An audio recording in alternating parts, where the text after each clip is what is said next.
What's up, everybody? This is Prince from PoweRule, and you're watching the B Shine.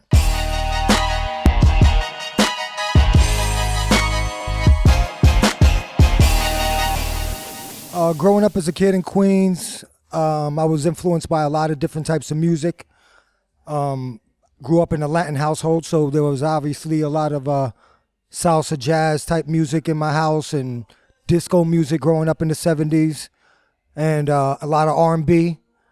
But I got in a lot of fights in my school system. Since I lived in an all-black neighborhood, I was like one of the only Latin kids that lived there.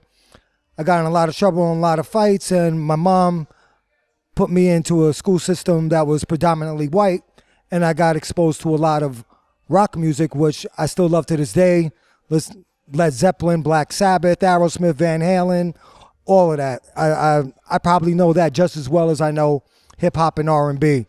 And all those things influenced me. And then once b-boying came around, and a lot of the Puerto Rican kids got into b-boying, writing graffiti and breakdancing and stuff like that, then I totally immersed myself in hip-hop, and then that started my rapping career, because I was a much better MC than I was a breaker. But, you know, I was down with one of the greatest breakdance crews of all time, Dynamic Rockers from Queens. Do you know what my favorite hip-hop moments were growing up? Hip-hop on a breakdance level, it was, you know, the neighborhood party.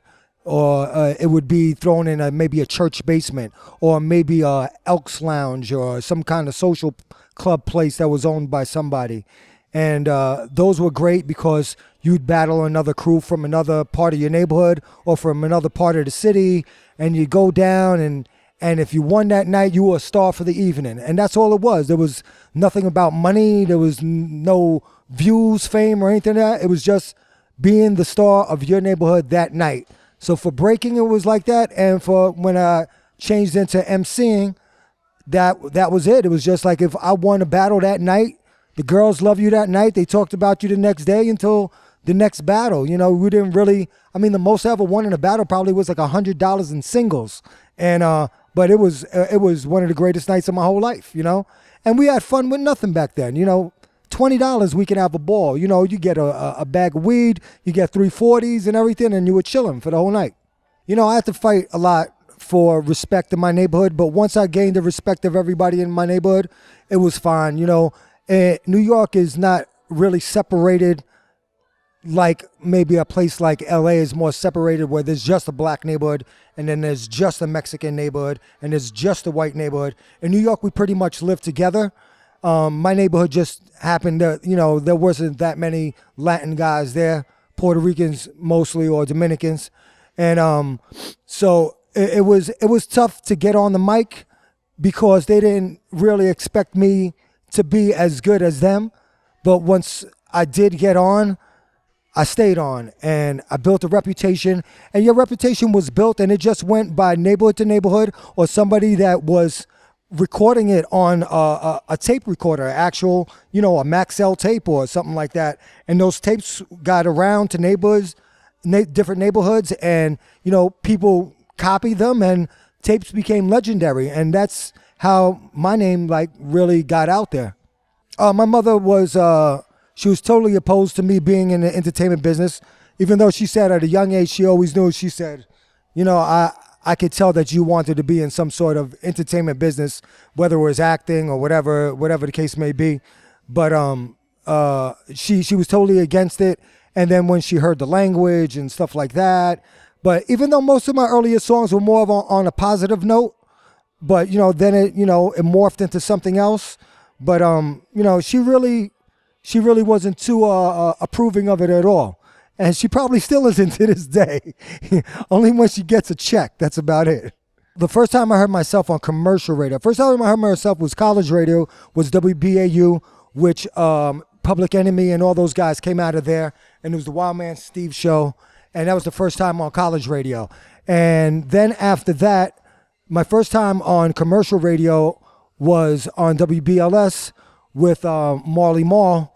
And he played my song right after EPMD, and he put the world premiere on it, and that was incredible, standing outside in front of my girlfriend's house back then, and then to hear you know, back then you'd hear everybody's radios blasting. People didn't have CDs in their car or listening to what they used to listen to the radio. That was it.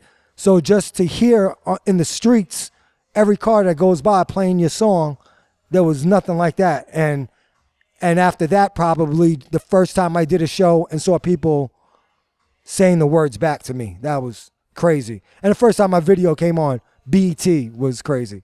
For me, it's never been a financial thing. You know, it's a big financial thing for people nowadays. That's why they really get into it. It was more of a getting recognition from your peers and for them to respect your art, and having another guy who you respected, who was an MC, come up and tell you, you know what, that was good, man. That was really good. I can remember one time that I had told Cool G Rap, I seen him in the club. This was called Roseland back then. I was like, I got a record coming out. And he kind of like brushed me off a little bit. He's like, all right, cool, you know. And I used to listen to Cool G Rap, and I used to, man, this guy's amazing. Then maybe about 3-4 months later, I was in the same club. My record came out, and it was playing on the radio. And I was standing in the club, and he came up to me. He was like, man, that record that you came out, man, that really was smooth. You know, because it was called Smooth. And he liked it. So that was great moment for me. The opportunity to meet people and meet different people and travel to different places that's still my favorite thing to do. I love meeting new people, and I love going to different countries and experiencing other cultures.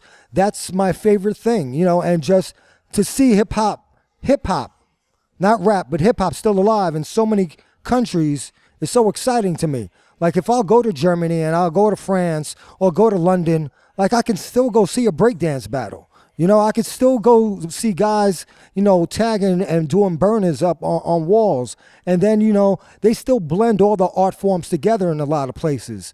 You know, here, everything is separate, you know. So my favorite thing still about doing hip hop music is the travel and meeting people and just you know, being, you know, a little globetrotter. I love it, you know, that's great. You know, we were one of the first Latino artists to break through who didn't have to rhyme bilingually. And we were the first visual image anybody had of an all Latino group on MTV or BET or any video show, because in the earlier days, there were tons of Puerto Rican guys that were rocking the mic, but they were in groups with, you know, other black guys and stuff like that. So the fact that we were the first all Spanish group that just rhymed in English and which was not marketable at all. I mean, you know, they had other guys like your Kid Frost, Mellow Man Ace, you know, Gerardo, guys like that who, you know, God bless them, they were great guys and they did their thing and had huge hits. You know, much bigger artists than I was, but they're marketable because they were international. They can go to South America and do tours. There's tons of places where they could, you know, they can market those guys. How's a black kid from Ohio going to relate to a Puerto Rican kid from Queens that's rhyming in English? You know, they really couldn't grasp that, but they did.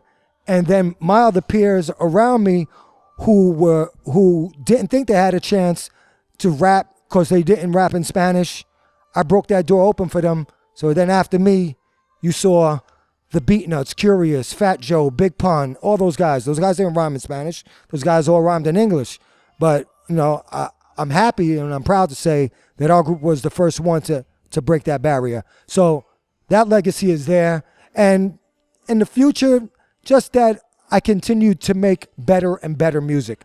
I don't feel that your age should stop you. If you're a writer and you're intelligent and you're growing, you should be able to still write good stuff.